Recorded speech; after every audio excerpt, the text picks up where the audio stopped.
The strangest thing about knowing my human friend Travis was that I didn't find out how incredible he was for almost 3 months. I grew up on Ulmani, which is the planet that humans refer to as the one with autistic aliens. The introduction to those on Earth who were autistic had been momentous for both them and us, in a myriad of ways. Plenty of them even moved to Ulmani at the first opportunity. But here I was, a nutty that had moved to Earth. When I graduated from standard schooling, instead of attending a university, I'd moved to Earth to become a mechanic. My species is insectoid, and our graspers are plenty dexterous enough to work in such a job. Everyone who knew me knew this would be my path for years, as the vehicles on Earth had become a deep interest of mine as soon as I began studying them. Several hundred years post-scarcity, Earth had public transport systems like any other planet, but many humans use personal vehicles like cars and motorcycles.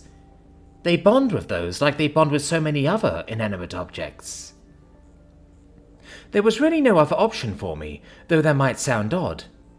Working on the engines of human vehicles was my Gregentil. It can't quite translate properly because of its cultural importance, but depending on the context, it is translated as either hyperfixation or passion. It's more like somewhere in between. Travis is my co-worker, and one who I get along with splendidly, because of our shared genuine delight in learning everything about any vehicle put in front of us. He enjoys our work almost as much as I do, and on our work break between our schedule of 10 AM to 3 PM, we'll often discuss the intricacies of the vehicle we're working on, or something new and fascinating in the field that we recently learned. I was 16 cycles old when I moved to Earth and started my work, and after 4 years had decided to move on to another shop. And obviously, it was an exceptional decision. My first job had been educational and enjoyable, but this shop, South Bay Automotive, did work that was more specialized and a higher level. And I generally got along with all my other co-workers. There are cultural differences, of course, but I continue to learn as I go, and most humans are happy to help me do so. Travis introduced me to his wife, Marcelina, the first time she stopped by during work, and she was quite wonderful. She had medium-length black hair and was always dressed business casual, since she worked in an office for a company that planned human vacations for them. She was as friendly and comfortable with me as Travis was, and I was fond of her. It had taken me a while to learn about human romance, especially the more subtle things like their facial expressions, but it was clear that the two were very close and adored each other. Then, one day, walking through the small city in which I lived to visit yet another human specialty shop, I stopped while taking a shortcut through the park. Travis was sitting at one of 6 chessboards, permanent fixtures for visitors who brought their own pieces. The game had taken much of the galaxy by storm, and I had learned to play as a child. My antenna straightened in interest, and I walked over, joining other humans who were watching the game. Travis was dressed more professionally than at work, not surprising considering dirt and grease were unusual to encounter while playing chess. As I'd heard humans say sometimes, it appeared that he cleans up nicely. Both he and his opponent were making moves quickly, at least compared to the games I'd played, and my neck frills ruffled gently. "Travis, you never told me you were so good at chess." He looked up at me and glared before looking back to the board. I took a step back, embarrassed and startled by the direct eye contact. Chess was a game of concentration. No other spectators were conversing, and if they spoke, it was in hushed voices. "Sorry," I whispered. Probably too low for him to hear. Travis continued, having slipped back into a calm focus. My mind spent a minute going over the moves as they made them, trying to catch up to the strategy each was employing. Their speed gradually slowed down just enough to be noticeable, and then eventually I saw what was coming from 2 moves away. The opponent did too, apparently, and he proceeded to tip his king. "Good game," he said, holding out his hand. Travis took it with a respectful nod, and I looked over the board, finally able to examine it, as it was frozen in the moment of resignation. Then suddenly Travis had a new opponent, who had taken the other seat when I had been distracted, and they were rapidly replacing the pieces. And it began all over again. Wow, I murmured to myself. Glancing between the two, I decided to leave Travis to his game, and left the small crowd, continuing on my way. When I saw him at work the next day, I immediately went over to speak to him. "Travis, I wanted to apologize for rudely interrupting your chess game. Most players prefer silence, and there I went, just approaching like a boisterous human." No, it's okay. I didn't hurt your feelings?" "Mostly I was embarrassed," I explained. "I want to make sure you knew I left because I had somewhere I wanted to go anyway. I'd just been passing through, but the dynamic was fascinating. The onlookers were quiet, and you and your opponent weren't speaking. Then someone else swoops in without a word to start a new game. It was actually a good learning experience. I'd never seen chess play so intensely before." "It can be a pretty intense game, yeah," he said with a grin. At that point, he asked if I was continuing my work on my fantastic motorcycle that had come in several days prior, and we fell into our familiar rhythm of conversation. About a week later, I decided to be spontaneous for my choice of dinner, and walked up to a street that was usually crowded with patrons during dinner time.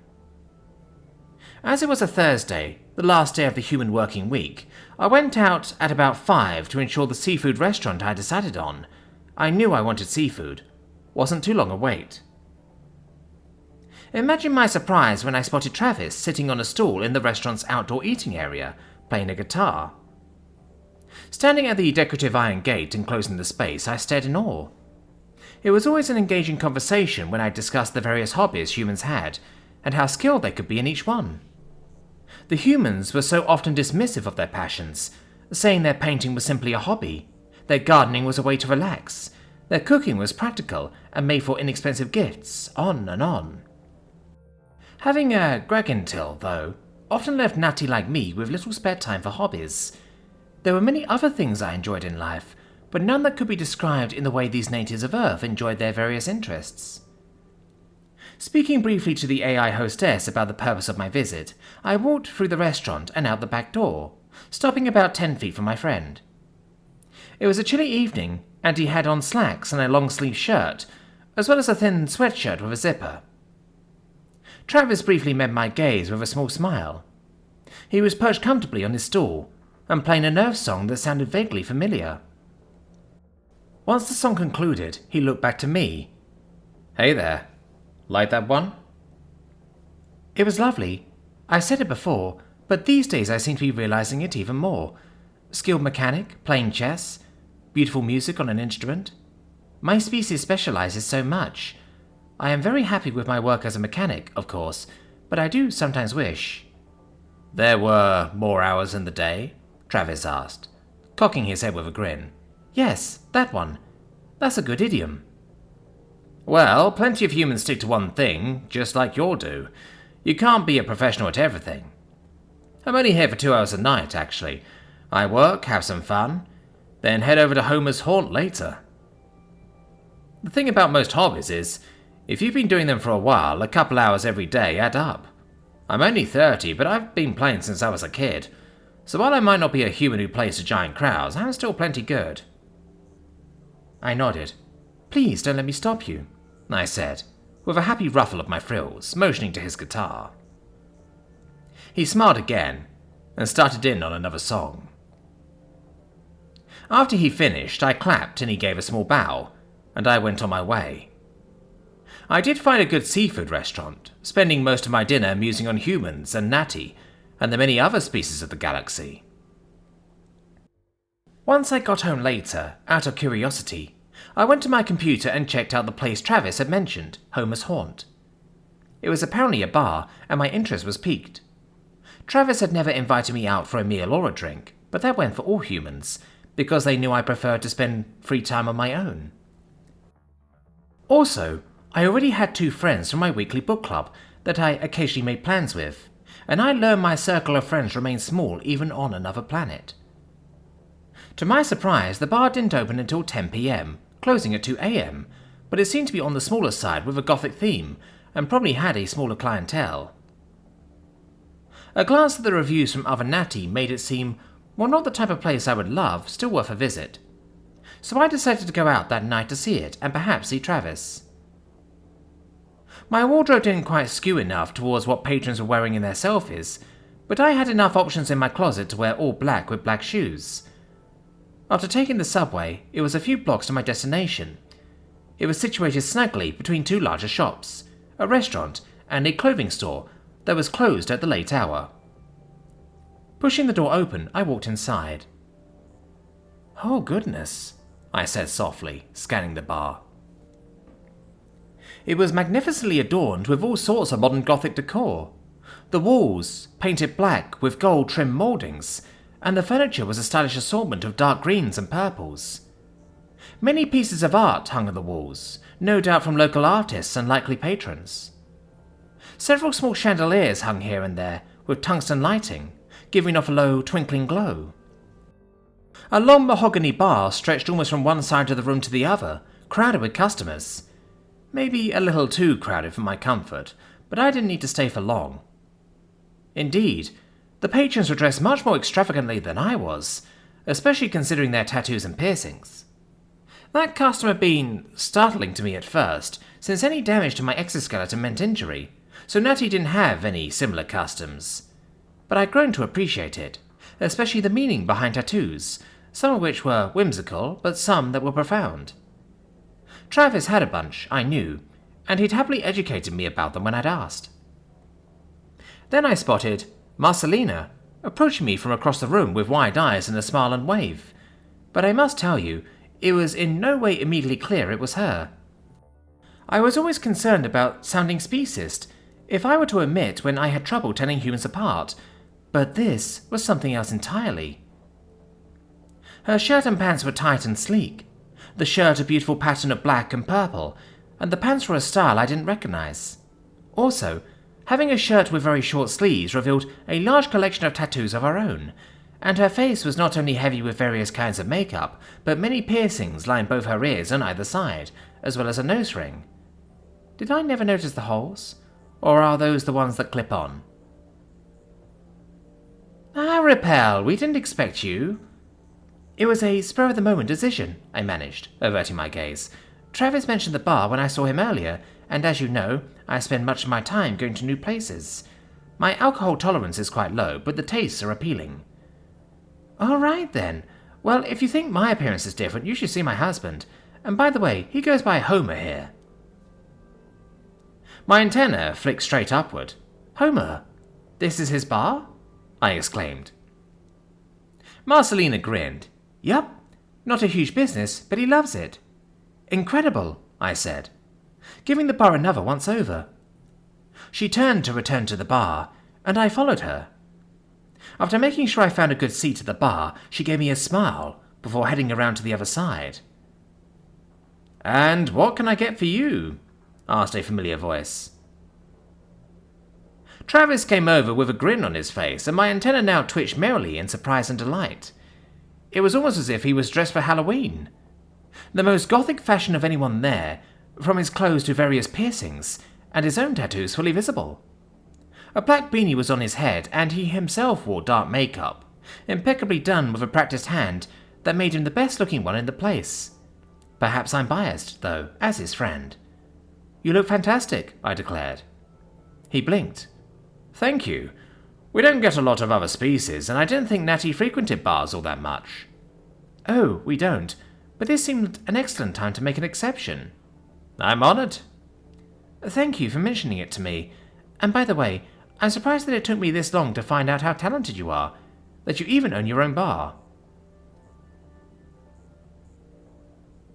Travis narrowed his eyes. "Sorry?" "Ah, Repel." Marcelina spoke up from next to him, a drink in her hand. She plucked a lemon slice from a bowl and perched it on the side of the glass. "When he's here, he's Homer." "Oh, okay," I said, my frills fluttering. She handed the drink to a customer. "Listen," she spoke. How about I get you your drinks? I know this is quite a lot for you to handle," she added, motioning to the crowd. I nodded. "So, you can enjoy some awesome booze? And then why don't you join us for breakfast at our apartment tomorrow? Really? Travis asked, looking to her. She met his gaze. Yep, trust me. An expression came over his face and he leaned in and kissed her. Always, he replied. Just loud enough for me to hear. She grinned back as she leaned in her forehead to touch his, and then turned back to me. He left for another customer as Marcelina leaned on the wooden bar. So, what will you be having? The drinks, obviously, were wonderful. Marcelina was kind enough to give me 3 glasses with a very small amount of various alcohols. Then she let me know to meet them at 9 a.m. and texted me their address. I thanked her, tipped generously, and gave Travis a wave, which he returned, before I left. Going out into the cool night air and the noise fading as the door shut behind me let the tension drain from my muscles. Human breakfast foods could be intensely varied, usually by preference, but whenever one invited me for a meal, I could rest assured there would be something I'd enjoy. When Marcelina led me into their apartment the next morning, I wasn't surprised to smell bacon. Of all the synthetic meats humans cook for breakfast, that one was the most popular. Let me take your coat, she said, reaching out. Thank you, I replied, shrugging out of it and handing it over. Her appearance was back to what I was familiar with, and I assumed she went to work at around the same time Travis departed. We likely had about 45 minutes. It had taken me a while to adjust to Earth time, but I was well practiced at it by now. We walked into the kitchen where Travis was at the stove, also dressed for work. Though many humans took the weekend off, mechanics were always needed, and our shop was open every day except Sunday. I suppose Travis would show me the transport he used, and we'd go in together. Is there anything I can assist with? I asked. Oh, no, I got this, Travis replied. Most of the stuff is already on the table. You can have orange or apple juice, fruit, and there's bread and bagels. Do you want me to toast one? I prefer my bagels untoasted, thank you. I'll have one of those with butter. How has work been for you, Marcelina? I asked, as we both sat down. Examining the spread, I chose several fruits as well. Busy, she replied. There's a human entertainment convention on one of the space stations later this year, and so many of the travellers are booking their stay through us. Wonderful. I spread butter on my bagel, and a moment later, Travis came to the table with a plate of bacon slices. As it often happens with human communal meals, food was eaten while it was hot and little conversation was had. But a few minutes in, once we mostly cleared our plates, Travis spoke up. So, Aripel, there's something I wanted to discuss with you, about my hobbies. I nodded. What of them? Plenty of humans are as busy as I am. You know we love hobbies and diversions of all sorts. I nodded again. He paused and, strangely, looked nervous. Leaning back in his chair, he clasped his hands together. But there's something really different about me. Because I'm Travis, I work as a mechanic. I'm married to Marcelina. And this is going to be extra hard to explain to an alien, I think, he said, his face contorting worriedly. I'm not just one person. That was curious. I had no idea what that could mean. I saw him thoroughly examining my body language and realized he genuinely was apprehensive about this conversation, that he was examining me for signs of distress. I was wondering if you've ever heard the term dissociative identity disorder. I paused thoughtfully. Dissociative?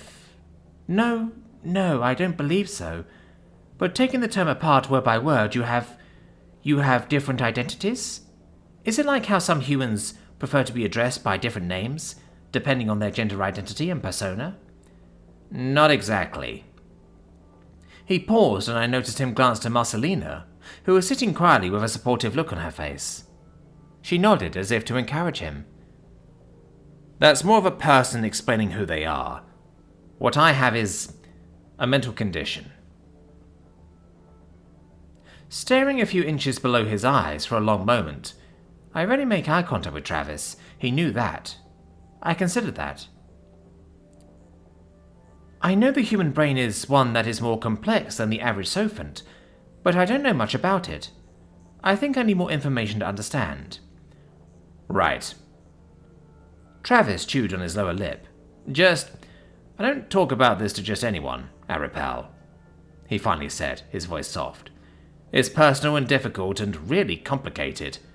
It varies from person to person, case to case, and it took humans a staggering amount of time to be able to help people like me. But you've become a great friend to me, so I want to try to explain. And knowing you as a person, I feel like you'll get it, alright? Yes, I understand that part, I said with a tilt of my head. Something like this must be a big decision. I'm grateful you consider me such a close friend. He smiled tightly in reply, and then took a breath. So my brain is fragmented, he said slowly. I was born Travis, but now I'm the primary personality. Like the boss. Well, no, more like the person at the head of the table. So, if most people are the only person at the table, I sat at the head of the table for a while before I fragmented. How does that happen? I realized Travis was avoiding eye contact now, staring at his breakfast plate. Severe childhood trauma. Oh, I whispered. I grew sad and then angry, furious at whoever had so terribly hurt my closest human friend. Somehow I knew that part of his life wouldn't be part of this conversation. I couldn't ask. I wouldn't. But I was suddenly imagining the most horrible things. Does it still hurt? That's a considerate question, he said with a small smile, glancing to me. Not as much as it did at first. You have to understand, this is a defense mechanism at its core. Someone with DID, that's the acronym, will usually have a protector, one of us who takes all the pain. The others are sort of other aspects of our personality. It's not like if you add all of us up, you get a whole person. Like I said, it's more complicated than that. But we're all pretty different. So, you're essentially forced to lend your body to other people? I asked, astonished. Well, it's more like a carefully planned arrangement. Like a timeshare, he said with a wiry smile. It was so like him to make a joke like that. There was... Who have I met? Homer. Yesterday I met Homer. Yeah, I filtered that one when I noticed you come in, Marcelina spoke up. I meant what I said. That's Homer's bar. You don't remember what happens, though? I suddenly asked Travis, sitting up straight. You don't remember meeting me last night? I don't remember anything at all from last night. That sounds terrifying, to just have big chunks of time missing. Travis's face twitched. It was. For anyone who goes through this, before you realize what it is, it's completely terrifying. And how many others in total are in your head? Travis let out a breath. 6. 6? How in the voice name can you keep track of everything? Ah, well, you got right to the point. Marcelina isn't always there, so... Travis raised his smartwatch in my direction. See, this isn't just a regular smartwatch. It functions as, well, basically a butler. It has a program on it, not an AI. That would be creepy. To me, at least. But I did name him for convenience's sake. I call him Jeff. He's been programmed with basic machine learning that gives me the functions I need, which most importantly includes leaving him messages for the others, and them for me, or each other. You called me Travis when I was Brain, so Jeff told me about it later when I came back out. But he didn't mention the restaurant, so I guess he didn't pick up on anything. To put it simply, on rare occasions, his programming can kick in to speak up, so he can keep us safe or keep us out of trouble. Wow, I whispered. I can't imagine living a life like that. Like I said, Travis told me, this is difficult. Even with my life mapped out like it is, it's called integration, when everyone manages to live in relative peace. Some people with DID achieve fusion, which is essentially bringing everyone together into the original person, the primary. You, Travis. Yeah, but You're logical, so you can bring this to a logical conclusion. It took a lot of therapy, support starting when I was young, strategies humans learned over the past 2 centuries. There was a time psychologists wouldn't even treat people like me. Most said DID didn't exist. I was stunned into silence before I gave him my thoughts again. I tilted my head a bit in inquiry. You said your life is mapped out? Yup, and not everyone gets a big piece, he told me. You met Brain at the park. He goes there after I finish work to play chess until 5, and then Carpenter plays his guitar at the restaurant for a couple hours. After that, I, Travis, come home and get a few hours with Marcelina. Then, he stopped. I stared at him. What? Well, Homer's real name is actually Homicide, he said. What? I exclaimed. Why? He's the protector, like I said, Travis said quietly, leaning forward. He's the part of me that's capable of killing people, sometimes even wants to. I've never hit anyone, but Homicide has the attitude that he would take on anyone that tries to hurt us ever again. When I was a kid, he only got the pain and the fear, and that's what built him into who he was. It's with the therapy I got that we were able to work through that, help him get to a place where he could function. Help all of us get there. Wow, I counted in my head. So that's 3. Travis leaned back in his chair. Yeah, there's also Christian. Much of my childhood was very religious, not the typical humans you've met who are religious. Christian is the part of me that would obsessively read the Bible, because it was important that he know everything in order to tell people they were wrong. There is an earnest part of him, though, which genuinely believes in what he's saying, but mostly he just looks down on us from his high horse. There's not much else for him to do. Then the 5th is Sicko. Sicko? I exclaimed. Why would you choose these names? Oh, I didn't, he said, looking over to me. They did. And Sicko chose that one because he's pansexual. Some of the others have different sexual orientations also. His manifested in a self-hatred of sorts, because the religion I was taught told us men are only supposed to love women. It was extremely dogmatic with gender and sexuality. Those groups are rare in this day and age, but they still exist. Honestly, a lot of people call it a cult, and so Sicko mostly sticks to himself too. I considered that for a moment. And the 6th one? Travis looked down to his plate, tapping it a few times with a fingernail absently. His face became withdrawn, an odd combination of tired and sad. That's Wimp. He's only 4. He never comes out. 4? I whispered. He's forever a little boy? Travis pursed his lips and nodded. And why does he stay hidden? Because we protect him, he muttered. He's the part of us that stay protected. But why does he still not come out, even now? Travis paused. Because the world is not a safe place. My gaze drifted away, and my frill started softly tickling in distress. Well, I fell silent, gathering my thoughts. Then I'm glad you and the others can protect him, I suppose. Travis nodded. And that's everyone, he sighed. And my life is weird and hard, and sometimes I screw up, sometimes they screw up. But we all function around the part of me that makes me who I am. My psychologist called it my conscience. Others call it their base code, or their core. Over the years, I've learned that whoever is in my head, that's our foundation. I still can't comprehend it all, I admitted. It's all so incredible. You're incredible, honestly. Oh, I've got a lot of help. I'd be on the street or dead without my foster parents. And you know that saying, standing on the shoulders of giants? Hey, Marcelina spoke up suddenly, reaching over and taking his hand. Stop it, he's right. Say thank you. Travis let his head fall back, a smile spreading across his face, and then he straightened. Thanks, I repel. I nodded. So, Homicide. He's in love with you too? I spoke to his wife. More of a statement than a question. Oh, when I married Travis, I married all of him, Marcelina replied. Including Homicide, yeah. Sometimes carpenter, not often.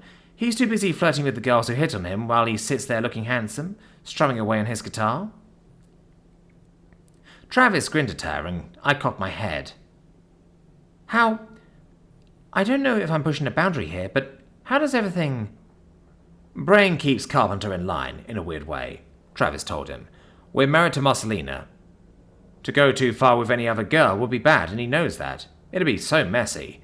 And he's not keen on sex in general. He's gay, but he's happy sitting at that chessboard for his whole shift. He kept me from making mistakes even before Marcelina. That, and also I have my conscience, and, to be honest, Marcelina understands sometimes things get weird, that I make mistakes, that we make mistakes. I know you're curious about how me and Travis happened. Marcelina spoke up. My antenna flicked just slightly because I had been curious. You can sum it up with the fact that when humans are fucked in the head in any way, and there are a lot of ways we can get fucked up, she noted, it makes us a member of a club, so to speak. We can understand each other on a special level. I'm no shining example of mental health myself. I came with my own baggage. So, like in any relationship, we both take the good with the bad, the easy with the hard, same as any other marriage. We're just playing life at an advanced level of difficulty. I'd say you're doing quite well, I said softly. She gave me one of her warm, happy smiles. Thank you, Travis, for telling me. Well, I'm pretty fond of you, he said, with a lopsided grin. If we're going to stay friends, I wanted to make sure you didn't get tangled up in knots trying to make sense of what was going on. And we can always talk again if you have any more questions. Good. I do very much still want to stay friends. Travis blinked a few times and swallowed, then nodded. Good. He cleared his throat. Right, there's still bacon on the table, he said, pointing to a few slices of the beloved human food. Marcelina swiftly picked up one piece and bit into it. We can split them. I still only count as one. That's never worked in the past, and it would never work in the future.